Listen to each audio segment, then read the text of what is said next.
Hello everyone, welcome to my new video. আশা করি সবাই খুব ভালো আছো আর আমিও ভালো আছি। আগের ভিডিও যারা দেখেছো তারা নিশ্চয়ই জানো যে আমরা এসেছিলাম তাজপুরে। আমাদের পৌঁছাতে পৌঁছাতে এতটাই লেট হয়ে গেছিলো যে হোটেলের বাদবাকি যারা ছিল মোটামুটি তাদের সবার খাওয়া দাওয়া কমপ্লিট। দেন আমরা খেতে বসে পড়লাম সবাই। এখানে ছিল ঝুরি আলু ভাজা, সঙ্গে একটা ভেজ ডাল, একটা মিক্স তরকারি বলতে পারো, আর ছিল মাছ। আমাদের খেতে খেতে যেহেতু অনেকটা লেট হয়ে গেছিলো তাই আমি অতটাও বেশি খেতে পারিনি, আর সারাদিন জার্নির পরে খাওয়া সম্ভব না তেমনটা। আমাদের খাওয়া দাওয়া শেষ হতে হতে প্রায় 12:30 বাজে। দেন আমরা পুলের সামনে একটু বসেছিলাম এবং এখানে হাঁটাহাঁটি করছিলাম। ঘরে গিয়ে ঘুমোতে ঘুমোতে আমাদের তাও 1টা কি 1:30 মতো বেজে গেছিলো। Good morning everyone. এটা ছিল পরের দিন সকালবেলা উঠে যদি চোখের সামনে এমন একটা দৃশ্য দেখা যায় তবে কারই না ভালো লাগে বলো। রিসর্টটা যে রুমটা আমাদের দেওয়া ছিল সেটা পুরো এই ভেরির সামনেই ছিল, তো খুলেই এরকম একটা দৃশ্য দেখা গেল। আর আমরা মোটামুটি 7টার মধ্যে রেডি হয়ে গেছিলাম। আমাদের আগের দিন রাতেই বলা হয়েছিল 7টার মধ্যে আমাদের ব্রেকফাস্ট করে একদম রেডি থাকতে হবে, কারণ আমরা 8টার মধ্যে সার্ভেতে বেরোবো। রেডি হয়ে বেরোনোর পরে দায়িত্বটা সুস্মিতার পড়েছিল চাবি রাখার, কারণ আমার ভীষণ ভুলো মন, আমি এমনিতেই ভুলে যাই। আর দেখো সামনে থেকে আশা একদম নাচতে নাচতে ঢুকছে। বাইরে বেরিয়ে দেখলাম মোটামুটি সবাই রেডি হয়ে গেছে আর অনেকে ব্রেকফাস্ট হয়েও গেছে। আমরা যেহেতু একবারে রেডি হয়ে বেরিয়েছি তাই দেখলাম যে অনেকে চা খেতে আগে আগেই বেরিয়েছিল। রিসর্টের মোটামুটি সব জায়গায় আমরাই ছড়িয়ে ছিটে ছিলাম, এমনভাবে ছিলাম যেন আমাদের বাড়ি। যাই হোক, এরা এখানে দোলনা খাক, আমি তোমাদের পিছনটা ঘুরিয়ে দেখাই। জায়গাটা যেহেতু লবণাক্ত জায়গা, এখানে চাষবাস তেমন একটা হয় না, তো এখানে সমস্তটাই হয় ভেরির উপর চলে, না হলে সমস্তটাই মাছ চাষ। পাশের ফাঁকা জায়গাটা খুব সুন্দর ছিল আর এদিকে আমরা ব্রেকফাস্ট করার জন্য যাচ্ছিলাম। রিসর্টের মধ্যে 2টো ভেরি ছিল আর আমাদের যেখানে থাকতে দেওয়া ছিল তার সামনে ছোট্ট একটা ভেরিই বলতে পারো, আর এখানে ছিল আমাদের ম্যামরা। আমরা যে পাশটায় ছিলাম সমস্তটাই আমরা মেয়েরাই ছিলাম, তাই আমাদের দিকটা একটু বেশি দেখাচ্ছিল, তাই স্যার ম্যামরা আমাদের দিকেই ছিল। পুলের কাছে এসে দেখি সোমারা সবাই দাঁড়িয়ে আছে এখানে, আর অনেকেই ব্রেকফাস্ট করতেও ঢুকেছে, তো আমরা ভাবলাম আগে খেয়ে আসি তারপর দেখা যাবে। আমরা গিয়ে দেখি জায়গা এখনো ফাঁকা আছে, তাই বসে পড়েছি এদিকে। আর আমাদের আজকে ব্রেকফাস্টে ছিল হেভি করে চাউমিন। সকালে ব্রেকফাস্ট আমরা একটু হেভি করব, কারণ আমাদের দুপুরের খাবার খেতে এখনো অনেকটা দেরি আছে।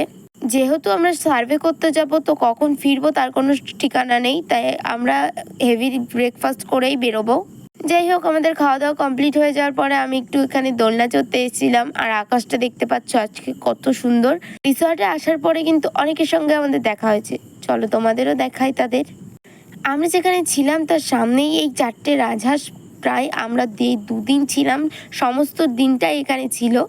আমার তো বেশ ভালো লেগেছে রাজহাঁস, আমি অনেক দিন পরে দেখেছি। মোটামুটি সবার খাওয়া দাওয়া কমপ্লিট হওয়ার পরে ম্যাম আমাদের বললেন যে এখনই সবাই এক জায়গায় হতে, তাই আমরা এখানে গেলাম। আর এখানে রোহান ম্যাপ তুলছিল আর এখানে সবাই হেল্প করছিল ওকে, সবাই মিলেই তুলছিলাম। আর এদিকে প্রচণ্ড রোদ আর গরম পড়েছে বলার মতো না। দেন আমাদের টিম ভাগ করা হলো, আমরা মোট 4টে টিমে বিভক্ত হয়েছিলাম। দুর্ভাগ্যবশত আমি, সুদেবী আর সুস্মিতা একদমই আলাদা হয়ে যায়। ওরা দুজন চলে যায় পায়েল ম্যামের টিমে আর আমরা চলে আসি একদম অলোক স্যারের টিমে। যাই হোক, আমরা তারপর ম্যাপ হাতে নিয়ে একদম বেরিয়ে পড়ি আমাদের সার্ভে করার জন্য। প্রথমে একটা হোটেল পড়তে দুজনে সেখানে ঢুকে যায় আর আমরা চলে আসি এই গলিটার মধ্যে। এখানে না বসতি এলাকা এতই কম যে বাড়িঘর খুঁজে পাওয়া খুবই মুশকিল। আমরা কিন্তু অনেকেই আছি, বাট আমরা খুঁজে পেয়েছি মাত্র 2টো বাড়ি। যাই হোক, চলো এবার ভিতরের দিকে যাওয়া যাক। আর এখানে দেখলাম কিন্তু মাছ চাষ হয়। আমি আর প্রলয় মিলে একটা বাড়ি কমপ্লিট করেছি এখানে, আর আমরা যে বাড়িটা করেছি মোটামুটি একজনই ছিল বাড়িটাতে। কেমন গরম শানু? প্রচন্ড। সার্ভে করতে কেমন মজা লাগছে বল? খুব ভালো, ফার্স্ট টাইম এক্সপেরিয়েন্স। মজা লাগছে একদম চলে আসো এদিকে, ব্লগে ছাড়বে ওইগুলো, ঠিক আছে? চরম লাগছে। হ্যালো গাইস, এখানে একটা রাস্তা দম বন্ধ করা পরিস্থিতি। হ্যাঁ, আমরা এখন রোদে ঘুরে ঘুরে সার্ভে করছি। আচ্ছা, সত্যি পরে তোমাদের সঙ্গে আবার কথা বলছি, বাই। খুব সুন্দর হাওয়া দিচ্ছে চারিদিকে, আবহাওয়া মনোরম, কিন্তু খুবই ভয়ঙ্কর। হ্যাঁ, একদম ফাঁকা ফাঁকা বাড়ি। সুন্দর না, জাস্ট মন ভরে যায়। না আসলে কিন্তু আমার জানতেই প্রতিকূলতাও কিন্তু অনেক। হ্যাঁ, আমরা হয়তো না আসলে জানতেই পারতাম না যে এত অসুবিধা এখানে। সামনে চলো যাই, আর রেস্টুরেন্ট আছে অনেকগুলো, তো সেখানে গিয়েও সার্ভে করতে হবে। দেখি আজকে এক্সপিরিয়েন্স কেমন হয় আমাদের। ওখানে গিয়ে আমার কি অবস্থা হয়েছিল, আমার গলার আওয়াজ শুনে নিশ্চয়ই বুঝে গেছো। আমার মতনই অনেকের কিন্তু অনেক কিছু প্রবলেম হয়েছিল। দেখো ওখানে গিয়ে যে অসুস্থ হয়েছে তার দায়িত্বে তার থাকতে হয়েছে, কারণ স্যার ম্যামরা আমাদের উপর ততটাও খেয়াল দিতে পারেনি। দেখো ওখানে যে যে অসুস্থ হয়েছে মোটামুটি যার যার দায়িত্ব তাড়াতাড়ি নিতে হয়েছে।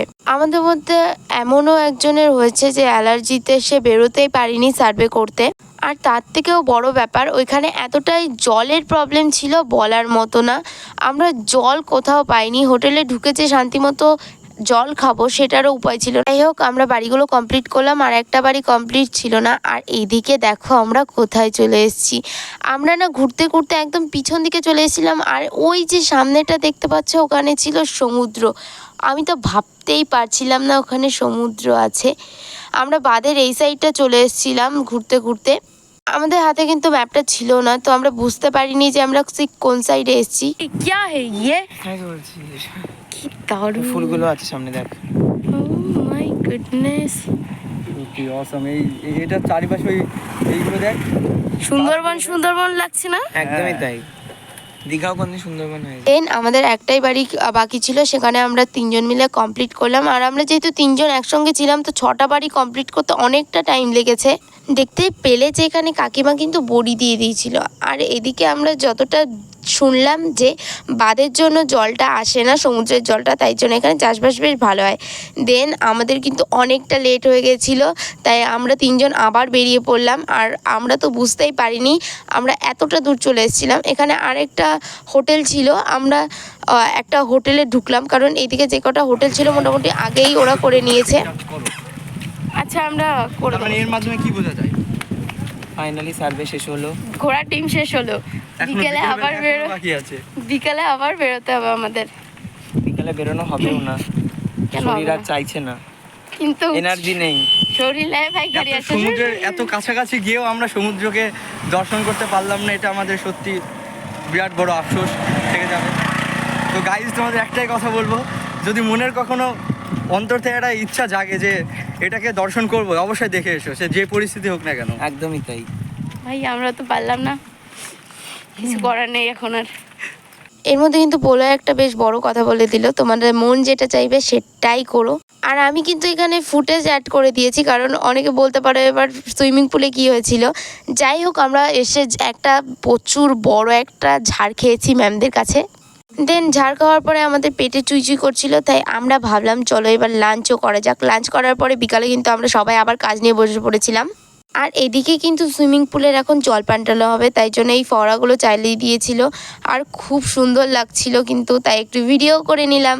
আর তোমাদের কি বলবো, আমাদের কিন্তু আর শান্তি নেই। আমরা 1 ঘন্টা মতো বসতে পারিনি, তার মধ্যেই আবার আমাদের কাজ করার জন্য একদম পুলের সামনে দেখা হয়েছে। এখন কিন্তু রাত 8টা মতো বাজে, আর আমরা সবাই দেখো যার যার কাজে লেগে পড়েছি।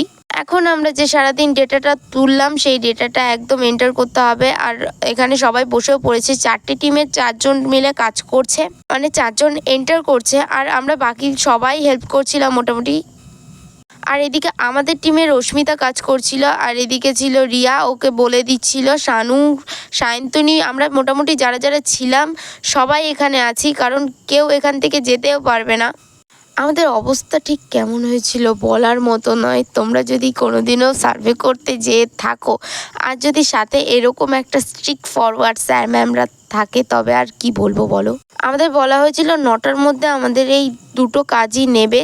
যাই হোক আমরা 9টার মধ্যে কমপ্লিট করতে পারিনি, ম্যাম আমাদের মাঝে একটু টাইম দিয়েছিল। সব টিমের কাজ কমপ্লিট হয়ে যাওয়ার পরেও আমাদের টিমের কাজ কমপ্লিট হয়নি এখনও, তাই আমরা এখানে বসে বসে কাজ করছি। আর ওইদিকে ম্যামরা সব গান বাজনা করছে।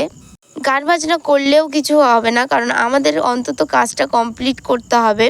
আমাদের টিমে অনেকেই খুব সুন্দর গান গায়, যেমন রোহন, দেন পৌলমীর গান আমি ফার্স্ট টাইম শুনলাম, বাট বেশ ভালো গায়।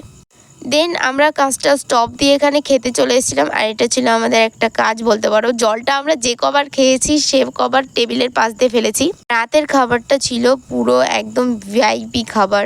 প্রথমেই পাতে স্যালাড, ডিমের ডেভিল, আর এখানে সস পড়ে গেছিলো। দেন ছিল এখানে ফ্রাইড রাইস আর কষা চিকেন, জাস্ট ওয়াও ছিল। দেন এখানে কিন্তু চাটনি পড়ে গেছে, এখানে পাঁপড় পড়ে গেছে, মিষ্টি, আর লাস্ট পাতে ছিল কোল্ড ড্রিঙ্কস।